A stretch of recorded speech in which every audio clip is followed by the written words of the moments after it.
This morning, Fox News has learned that the Biden administration will no longer considering sending Mi-17 transit helicopters to Ukraine. This is part of a $750 million aid package. It's something that would have been an aggressive weapon that they desperately need, but somebody at the last minute has said no. Our next guest just returned from a bipartisan trip to Poland along Ukraine's border. House Minority Whip Steve Scalise joins us right now. Do you agree with that move? Give them less? Brian, I don't agree with that at all. And in fact, I've been very frustrated for months now at this reluctance by some people in the Biden administration to not give all of the things that Zelensky's been asking for. This goes back to October. But as far as where we are today, they need more military equipment because they've held off the Russians so far. They paid a big price for it. Putin's still committing war crimes. He's moving towards the east right now. You look at Mariupol and Odessa, and that entire region right now, I think, is where Putin wants to go next. But they've surrounded the town of Mariupol, and they need more equipment today. They need it right now. They don't need bureaucrats in Washington trying to worry about how they might offend Putin. They've got to worry about what the world's going to think if Biden doesn't help Zelensky. Ukraine's ambassador in Washington, D.C., met with General Atomics, the maker of the Reaper drones and the Predator drones, and they're trying to work out a deal to get them to use them. Can they do that without the government's permission? Well, there's a number of things that can be done that is being done. We're trying to break some of the log jams. That's one of the reasons we went to Poland and Romania to meet with their prime ministers, a defense minister, talked about some of the things that they're getting now that are working and some of the things that they need that they don't have yet. And again, the fighting spirit of the people of Ukraine is unbelievable. Right. Everybody we saw and met with, they want to fight for their country. And right now they're pushing Putin back, but Putin is not giving up. He's moving his forces to the east. He's carrying out brutal attacks over there. We need to get more aid in. Military aid and humanitarian aid. And again, I point to the town of Mariupol as Putin is surrounding it and committing atrocities all around.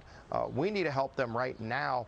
No more excuses about whether or not Putin would be offended. Those are the things you hear from the Biden administration. We just need to get the help. And there are other countries like Poland stepping up. Other European countries are stepping up. We need to be doing more. With more lethal aid. Meanwhile, let's talk about domestic politics if we can. The former president of the United States weighing in on a lot of primaries, including one that Republicans have to win, and that's to hold Pat Toomey's seat in Pennsylvania. Over the weekend, he came out and made it clear Dr. Oz is his pick, not Dave McCormick, who Hope Hicks and people like Kellyanne Conway were hoping that he would support.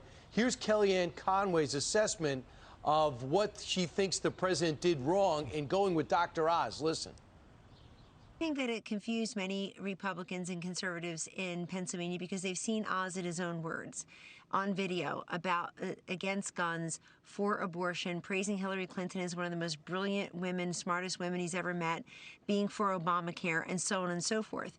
But a Trump endorsement and even waving the American first flag doesn't make you Donald Trump.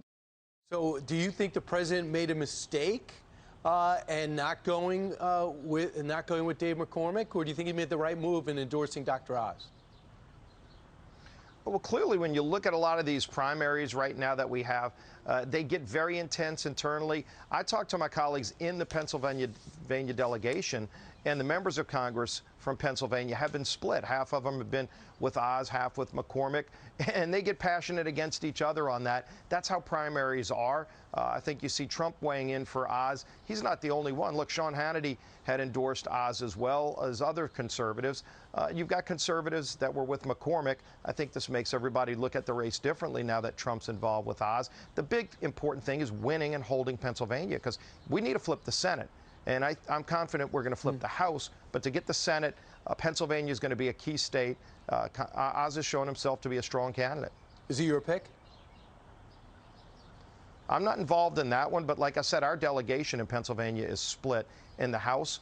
I'm sure Trump getting involved may help get more people on board for Oz. All right, Steve Scalise, great to see you. Glad you made that trip. Thanks for the insight. Thanks, Brian. Good to be with you. All right.